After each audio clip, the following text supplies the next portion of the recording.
Zij huilt, hij is ook maar een mens, met één speciale wens, dat hij eens een vrouw zal zijn.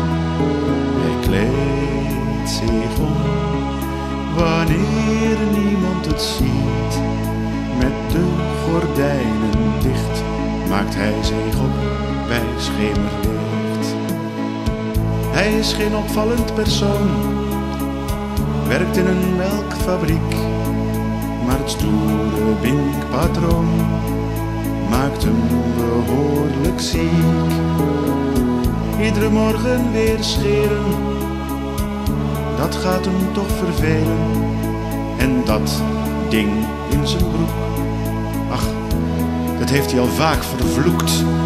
Hij lacht, zij huilt, hij is ook maar een mens, met één speciale wens, dat hij eens een vrouw zal zijn.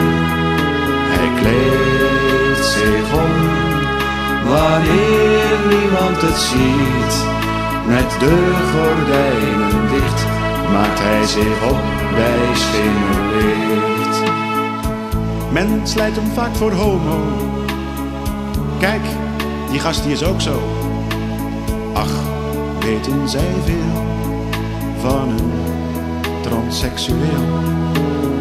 Opgemaakt en aangekleed, zijn wereld nu als haar beleefd. Maar hij mist toch iets, zijn lichaam maakt haar triest. Hij lacht, zij huilt, hij is ook maar een mens, met één speciale wens, dat hij eens een vrouw zal zijn. Hij kleedt zich om, wanneer niemand het ziet, met de gordijnen dicht, maakt hij zich op bij schemerlicht.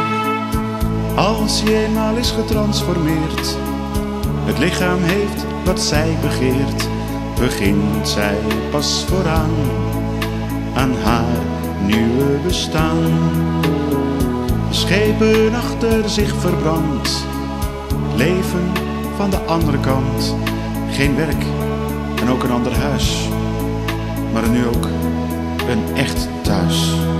Hij lacht, zij huilt, hij is ook maar een mens, met één speciale wens, dat hij eens een vrouw zal zijn.